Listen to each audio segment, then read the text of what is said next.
Something incredible has happened to us, and we feel it's great enough to tell you the whole story. Some people believe everything happens for a reason. Some might describe what we experience as the stars aligning or synchronicity. What we know is that some things just feel right, like they're meant to be, and when you encounter that feeling, you go with it. So, this is how Bagheera found her way into our story, or perhaps how we found our way into hers.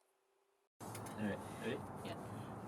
I remember telling Tom right around the time that we started dating that one day I was going to live on a sailboat and cross an ocean, and that was my dream, and if our relationship was going to work, then he would have to be on board with that. And luckily, it was a shared dream. It was, at the time we were students, so we both knew that that dream, while shared, was kind of far away. But in the meantime, we figured we both love adventure, let's do something else. And we ended up buying a van to live in and to travel in. On two different occasions, we took off in our 1987 Volkswagen Eurovan called the Mistress. We headed west in the search for wind and waves because we're actually also avid windsurfers and surfers. We lived in the close quarters of the van for about a year and a half total. It's in the middle of the Baja Desert that we met the third member of our little family, Bun Bun. So you'll be seeing a lot more of him in our videos. After these adventures, it was time to go back to Montreal, and we spent a couple of years there kind of gaining work experience and gaining a bit of a bank account. We always knew that it was a temporary thing and that we'd be there for a while, but that we wanted to relocate eventually. We were brainstorming on things that we wanted to do, and what we knew was we wanted to relocate closer to the ocean and somewhere warm, and we explored a few different options, but nothing really seemed right. At the time I was working at a windsurfing shop, and this guy comes in and needs his board repaired because he's moving to Martinique to live on a catamaran, and ended up chatting with the guy for almost an hour. And by the end of the conversation, he ends up offering me this other sailboat that he owns in Montreal. And it was a Morgan 32, and he just wanted $10,000 for it. My first reaction was thinking, we don't have enough money saved up, we can't really take off without jobs again, like, it's just not the responsible thing to do right now, and we should be focusing on our careers. Nonetheless, thankfully, saner minds did prevail, and 3 days later, we looked at each other while walking Bon Bon, and we're like, we can't stop thinking about that boat, so maybe we should be looking into this a little bit more. I did quite a bit of research on Morgan 32s, and it turns out that these boats are actually quite good. There's not many of them that were built, but it seemed like the owners that did have them were quite happy with it. So it seemed like they're pretty solid boats, and that it could be an interesting option. And then pretty deep down in our Google searches, I think like 10 pages in, Tom falls on this ad. Someone in Huron, Ohio, Lake Erie, was giving away a Morgan 32 that looked beautiful for $1 if you wrote them an essay. So he shows me this ad, and I'm like, oh yeah, okay, like look at the date on that thing, it's for sure outdated, that's way too good to be true. And it wasn't. It was 2 weeks away from the deadline to submit your essay. So we were super, super excited, thinking, how could it be that we fell on this ad so randomly? Like, felt like it was meant for us. So we did what any sane person would do. We spent 2 weeks writing an essay, and after we came up with something that we thought was pretty decent, we sent that over and hoped for the best. About a week later, we get a call from Paul and Marin, who are giving away this boat, and they said, hey, Bagheera is yours. I think it's hard to explain like the emotions that we felt after that. It was a mixture of extreme excitement, happiness, and bewilderment that this was happening to us. And it was just a few weeks later that we got to meet Paul, Marin, and Bagheera. Bagheera was beautiful and in great shape and exactly what we needed. And Paul and Marin are this wonderful, fascinating, welcoming couple. We were charmed 1,000 times over by all three. Despite COVID having put a couple bumps in our road, we did manage to leave, and we are on our way south in our beautiful new home towards the Caribbean, and we're super excited. We had planned to meet up with Paul and Marin on our way south. But with traveling being complicated these days, the best we can do for now is a video chat. We bought Bagheera from a very close friend of mine who had a boat brokerage.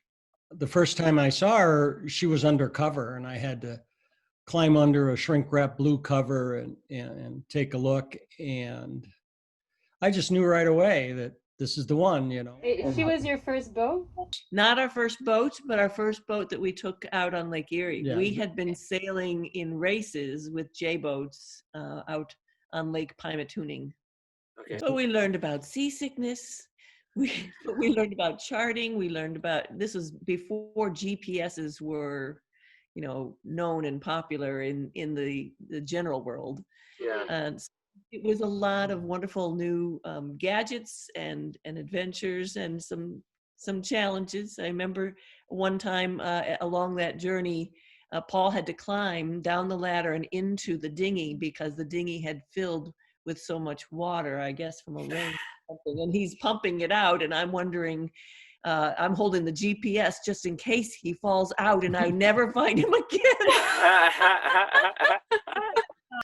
But I wanted to talk about, you know, why did we decide to give Bagheera to something, and what did we want? We put her up for sale, and when we were getting questions, they weren't about sailing. You know, they were about living in an RV, kind of like, you know. And it made me realize that what I wanted for the boat was you guys. We didn't know who you were, but we knew we wanted someone that, you know, is going to sit there in awe when that sun sets, you know. And so that's why we had the contest. Tell us a bit more, like how you came about to choose the essay contest as the way to find the next owners. So I learned one day that Paul had decided to do this, and at first I was wondering, why would we do such a thing? We had the boat up for sale with a broker for a couple of years, but for some reason it wasn't selling, and we didn't want for it to go into disarray.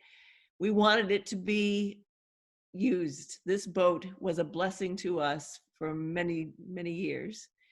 And so Paul got this crazy idea of an essay contest, and we posed that to the editor. And the idea of selling it for $1 was more that it was more important to us to know that it was continued in its use, and maybe even beyond to what we had hoped one day we would have done and never got around to. We got 32 applications. You guys just stood out. And it was because of, you wrote about how you want a sailor, you know, what you want to do. And I really believed you would do it. And here we are a year later, and you're doing it. I think that, I mean, this is wonderful. And I want to thank you for every time I watch one of your videos, every time I have two emotions. You know, I have one, this is so cool, what's happening with these kids, and why the hell didn't I do that?